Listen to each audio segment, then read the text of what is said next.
Olá, Radiante, leitura comentada do livro Um Curso em Milagres, capítulo 10, os ídolos da doença, versículo 3, o Deus da doença, continuando. Inspira profundamente para que a gente mergulhe. O elo remanescente da comunicação entre Deus e todas as suas crianças as une e unem-se a elas. Estar ciente disso é curá-las, porque é a consciência de que ninguém está separado e, portanto, ninguém está doente. Acreditar que um filho de Deus pode estar doente é acreditar que parte de Deus pode sofrer. O amor não pode sofrer, porque não pode atacar. A lembrança do amor, portanto, traz consigo a invulnerabilidade. Não fique do lado da doença na presença de um filho de Deus. Mesmo que ele acredite nela, pois a sua aceitação de Deus, nele reconhece o amor de Deus que ele esqueceu. Olha só, não fique do lado da doença na presença de um filho de Deus. A doença emocional, a doença vibracional, a doença de atitude, a doença física, mesmo que ele acredite nela, pois a tua aceitação de Deus nele reconhece o amor de Deus que ele esqueceu. O teu reconhecimento dele como parte de Deus lembra a verdade a respeito de si próprio, que ele está negando. Quer você reforçar sua negação de Deus e assim perder a ti mesmo de vista? Porque quando a gente se encontra com a vibração do outro, a gente reforça na gente. Ou quer lembrá-lo da sua integridade junto com ele e lembrar do teu Criador? Acreditar que um filho de Deus está doente é idolatrar o mesmo ídolo que ele idolatra. Deus criou o amor, não a idolatria. Todas as formas de idolatria são caricaturas da criação, ensinadas por mentes doentes, por demais divididas para conhecer que a criação compartilha o poder e nunca usurpa. A doença é idolatria, porque é crença de que o poder pode ser tirado de você. No entanto, isso é impossível, porque você é parte de Deus, que é todo o poder. Um Deus doente não pode deixar de ser um ídolo, feito à imagem do que seu autor pensa que ele é. É exatamente isso que o ego percebe em um filho de Deus. Um Deus doente, autocriado, autossuficiente, muito perverso e muito vulnerável. Esse é o ídolo que você quer idolatrar? É essa imagem que quer salvar como tua vigilância? Está realmente com medo de perder isso? Olhe com calma a conclusão lógica do sistema de pensamento do ego e julga se os seus oferecimentos realmente são o que você quer, pois isso é o que ele te oferece. Para obter isso, está disposto a atacar a divindade dos teus irmãos e assim perder a tua de vista. Está disposto a mantê-la oculta para proteger um ídolo que pensa que vai te salvar dos perigos que ele representa, mas que não existem. Não existem idólatras no reino, mas sim grande apreciação por tudo que Deus criou, devido ao calmo conhecimento de que cada um é parte dele. Desculpa. O Filho de Deus não conhece nenhum ídolo, mas conhece seu Pai. A saúde nesse mundo é a contraparte do valor no céu. Não é como um mérito que eu atribuí para você, mas com o meu amor, pois você não dá valor a ti mesmo. Quando você se dá valor, fica doente, mas a valorização de você pode te curar, porque o valor do Filho de Deus é um só. Quando eu disse, a mim, a minha paz vos dou, era isso mesmo que eu queria dizer. A paz vem de Deus através de mim para ti, e você, muito embora possa não perder por ela. Então, está falando aqui que quando eu dou valor, quer dizer, aquele falso valor do ego, eu estou doente, estou adoecida na minha percepção. E quando eu acredito nisso junto com alguém, a gente está doente junto, e eu não dou a oportunidade de lembrar Deus nele. Isso num pequeno contexto, aqui vou trazer um pequeno contexto. Por exemplo, eu tenho um grande amigo que ele está sempre se percebendo miserável, assim. Como é que eu vou falar assim? Poxa, fulano não veio aqui, poxa, fulano não fez isso por mim, nossa, fulano foi sacana comigo. E eu sempre procuro observar que isso fica acontecendo de forma cíclica, né, com ele.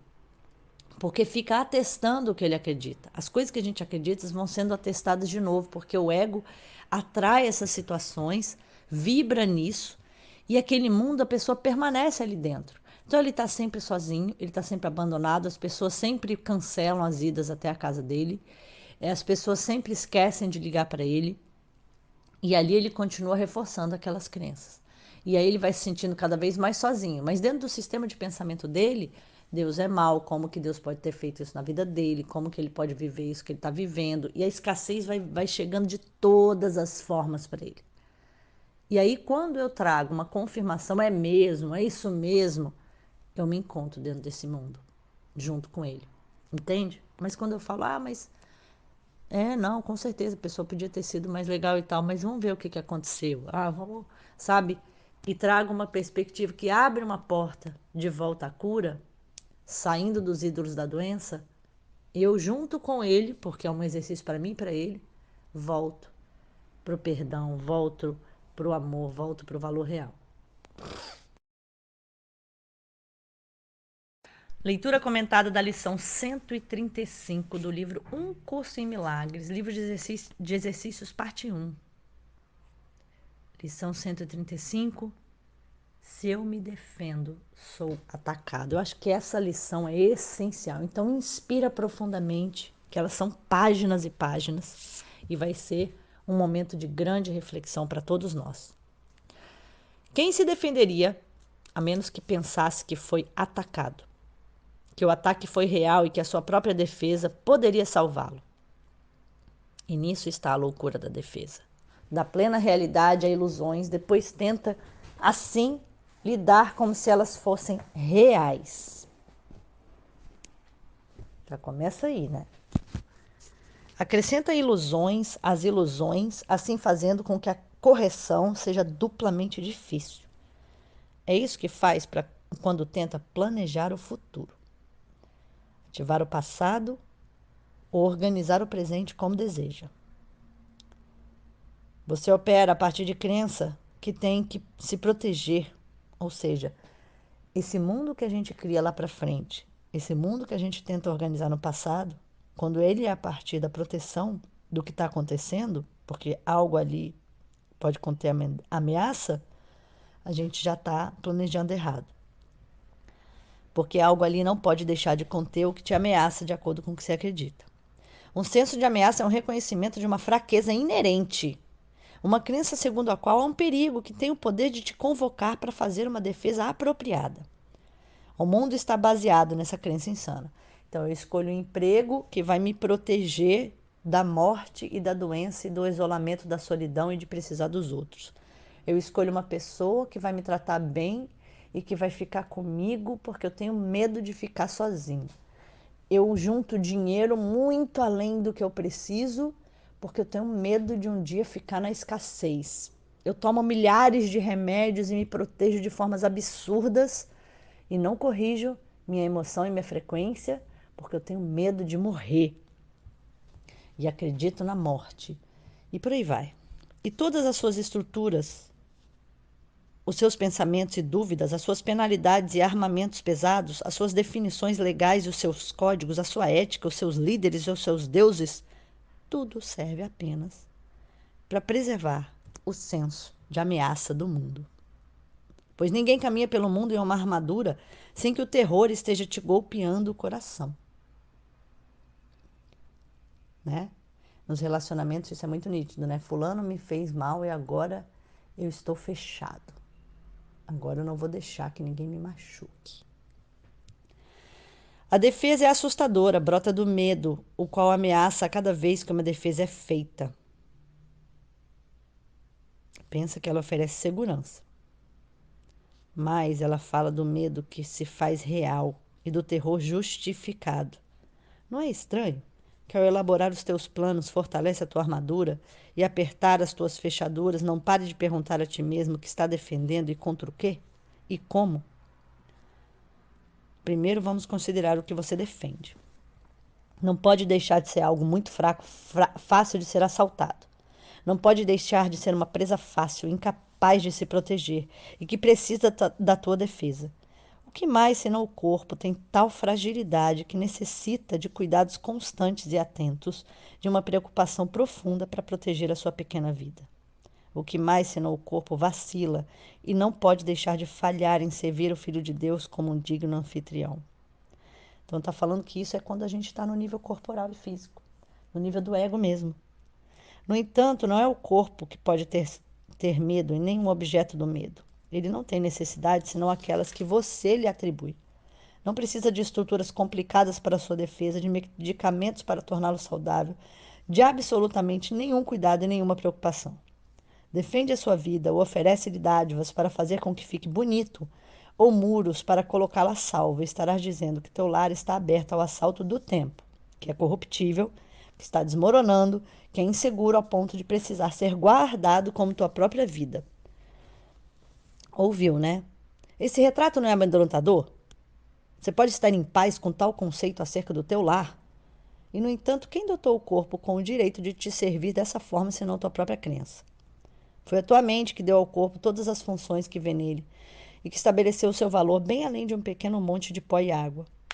Quem defenderia algo que reconheceu ser assim? O corpo não precisa de nenhuma defesa, nunca é demais enfatizar isso. Ele será forte e saudável se a mente não abusar dele, conferindo-lhe papéis que ele não pode cumprir, propósitos além do seu alcance e objetivos exaltados que não pode realizar. Tais tentativas ridículas, mas profundamente apreciadas, são a fonte de muitos dos seus ataques loucos contra ele. Pois ele parece desapontar as tuas esperanças, as tuas necessidades, teus valores e teus sonhos. O ser que precisa proteção não é real. O corpo que não tem valor e dificilmente merece a menor defesa precisa apenas ser percebido como algo bem à parte de você, e aí vem a ser um instrumento saudável e útil através do qual a mente pode operar, até que a sua utilidade chegue ao fim. Quem desejaria conservá-lo quando a sua utilidade tiver terminado? Defende o corpo e terá atacado a tua mente, pois terá visto nela os defeitos, as fraquezas, as limitações e as falhas das quais pensas que o corpo tem que ser salvo. Quando falo corpo, aqui é toda estrutura também que protege o corpo, né? A casa, os carros, os bens, todas as proteções. Mas é aqui que procura defesa. Você lhe oferece um tipo de proteção da qual ele não ganha nenhum benefício, apenas acrescenta a aflição da tua mente. Não cura, apenas elimina a esperança de cura, porque falha em ver onde a esperança tem que estar para ser significativa. Olha só. A mente curada não faz planos. Anota isso aí. Executa os planos que recebe ouvindo a sabedoria que não lhe é própria. Espera até que lhe seja ensinado o que deve ser feito e então começa a fazê-lo. Só essa frase eu vou escrever aqui na minha parede. Eu vou mostrar para vocês que eu escrevi, para que eu mantenha o meu alinhamento e nunca me esqueça. Não depende de você mesmo para coisa alguma, a não ser para sua adequação em cumprir os planos que foram designados para ela, ou seja, o download do universo. É segura na certeza de que obstáculos não podem impedir o seu progresso em realizar qualquer uma das metas que servem ao plano maior estabelecido para o bem de todos. A mente curada está livre de que tem que fazer planos, mesmo sem poder saber qual o melhor resultado, quais os meios para consegui-los, ou como reconhecer o problema que o plano pretende solucionar. Ela tem que fazer o uso equivocado do corpo nos seus planos até que reconheça que isso é assim. Mas quando aceita isso como verdadeiro, então está curado e libera o corpo. A escravidão do corpo aos planos que a mente não curada estabelece para salvar-se tem que fazer o corpo adoecer. Ele não está livre para ser o meio de ajudar em um plano que excede em muito a sua própria proteção e que precisa do seu serviço por pouco tempo. Nessa capacidade, a saúde é assegurada, pois tudo que a mente emprega para isso funcionará perfeitamente com a força que lhe foi dada e não pode falhar. Quer dizer, quando eu falo do corpo, pensa na estrutura toda que você cria para se proteger de seu corpo um dia estar desprotegido, né? Talvez não seja fácil perceber que planos iniciados por nós mesmos não passam de defesas e todos foram feitos para realizar esse propósito. São o meio pelo qual a mente assustada quer empreender a sua própria proteção, ao custo da verdade. Isso não é difícil de reconhecer em algumas formas que tomam auto-engano, em que a negação da realidade é bem óbvia. No entanto, fazer planos não é frequentemente reconhecido como uma defesa. A mente engajada em fazer planos para si mesma está ocupada em estabelecer um controle sobre acontecimentos futuros. Ela não pensa em que as suas necessidades serão providas, né? A gente não pensa isso. Por isso luta tanto para proteger nossas próprias necessidades, né? a menos que faça suas próprias provisões. Quer dizer, a menos que eu lute muito, me proteja muito, trabalhe muito, eu não vou ter minhas necessidades providas. É essa mente engajada no engano. O tempo vem a ser uma ênfase no futuros eventos passados, né? E em crenças anteriores. Quer dizer, eu vou proteger meu futuro porque eu não quero passar o que a minha mãe passou, o que eu passei, o que fizeram para mim, então eu vou proteger. Ele não vê o presente, pois repousa sobre a ideia de que o passado ensinou o suficiente para deixá-la dirigir o seu curso futuro. A mente que planeja está assim recusando-se a permitir a mudança. Quando fala de planejar, não tem a ver com a execução de planos recebidos, porque quando você recebe o download do plano, você vai planejar, tá? Então hoje eu vou fazer isso, aquilo, mas você está conectado ao plano que você recebeu. Então você organiza aquilo que você recebeu e isso sim são planos do dia a dia. Mas na conexão até esses planos podem mudar e trabalhar em flow, né? Mas você está o quê? Conectado com a mente. Então com a mente superior você está inclusive recebendo em sinais como, pode parar isso aqui agora, vai fluir, vai se divertir, vai relaxar, vai ligar para fulano, agora trabalha um pouco mais, aí está fluindo aquilo ali. Então tudo isso você vai recebendo e vai planejando ali dentro do seu contexto, né? Então, a mente que planeja está assim recusando-se a permitir a mudança. Aquilo que aprendeu antes vem a ser a base para suas metas futuras, entendeu? Quando você planeja baseado no que você aprendeu antes, ou seja, não vou mais passar por isso, então o que eu posso fazer para evitar isso? Então, planeja para o futuro. A sua experiência passada dirige a sua escolha do que irá acontecer e não vê que é aqui e agora que está tudo o que precisa para garantir um futuro que não é como o passado. Sem qualquer continuidade de qualquer uma das velhas ideias e crenças doentias. A antecipação não desempenha nenhum papel, pois a confiança presente dirige o caminho. Confiança. Defesa são os planos que empreende contra a verdade.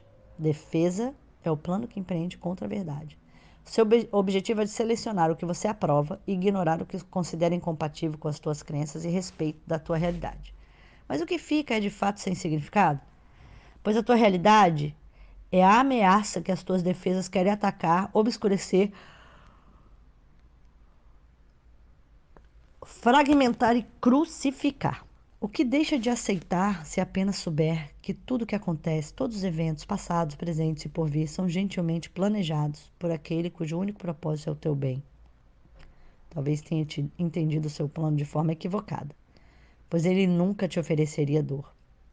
Mas as tuas defesas não te deixaram ver a sua bênção amorosa brilhando em cada passo que jamais deu. Enquanto fazia planos para a morte, ele te conduzia gentilmente para a vida eterna. A tua atual confiança nele é a defesa que promete um futuro imperturbado, sem nenhum traço de pesar e com uma alegria que cresce constantemente.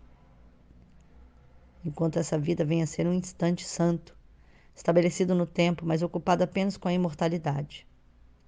Não deixe que outras defesas, senão a tua atual confiança, dirija o futuro. E essa vida venha a ser um encontro significativo com a verdade que só as tuas defesas poderiam querer ocultar.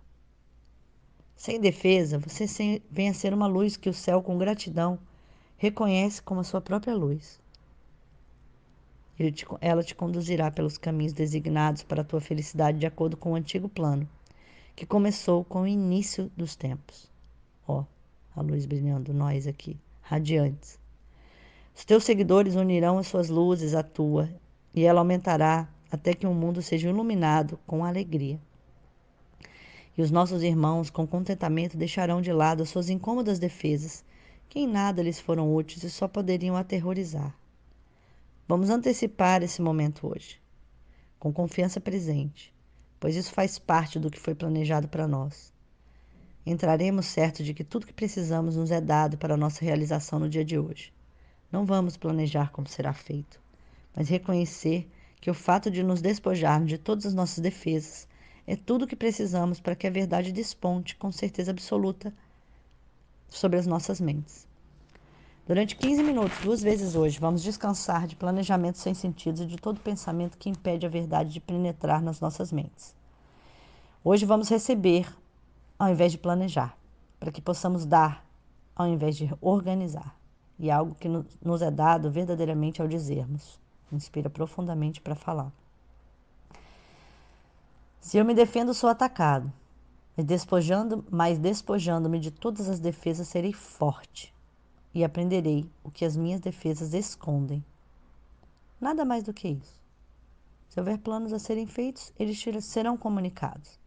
Talvez não sejam os planos que pensava ser necessários ou as respostas para os problemas que pensava estar enfrentando, mas são respostas para um outro tipo de pergunta, que permanece sem resposta e precisa ser respondida até que a resposta então venha a você. Todas as tuas defesas têm tido como objetivo não receber o que receberá hoje. E na luz e na alegria da simples confiança não poderá deixar de perguntar a si mesmo por que razão jamais chegou a pensar que precisava ser defendido da liberação. O céu nada pede, é o inferno que faz exigência extravagante de sacrifício. Você não está destinado de nada desses momentos. Não está desistindo de nada nesses momentos de hoje, quando te apresenta indefeso ao teu Criador tal como realmente é. Ele se lembrou de você. Hoje nos lembraremos deles. Pois esse é o momento da Páscoa na tua salvação. E você se erguerá novamente do que parecia ser morte e desesperança. Agora, a luz da esperança renasce em você. Pois agora vem sem defesa para aprender o papel que te complete no plano de Deus, que te compete. Que pequenos planos ou crenças mágicas ainda podem ter valor, quando recebeu a tua função da voz do próprio Deus. Tenta não moldar esse dia como acredita ser mais benéfico para você, pois não pode conceber toda a felicidade que vem a ti sem o teu planejamento. Aprenda hoje, e o mundo inteiro dará espaço gigantesco e celebrará a tua Páscoa contigo. Ao longo do dia, à medida que as pequenas coisas tolas surgirem para erguer a tua defensividade e para tentar te engajar em tecer planos, se lembra do que é um dia especial para o aprendizado e reconhece isso com a seguinte afirmação. Essa é a minha Páscoa. Quero mantê-la santa. Não me defenderei, porque o Filho de Deus não precisa de nenhuma defesa contra a verdade da tua realidade. Fim da leitura de hoje.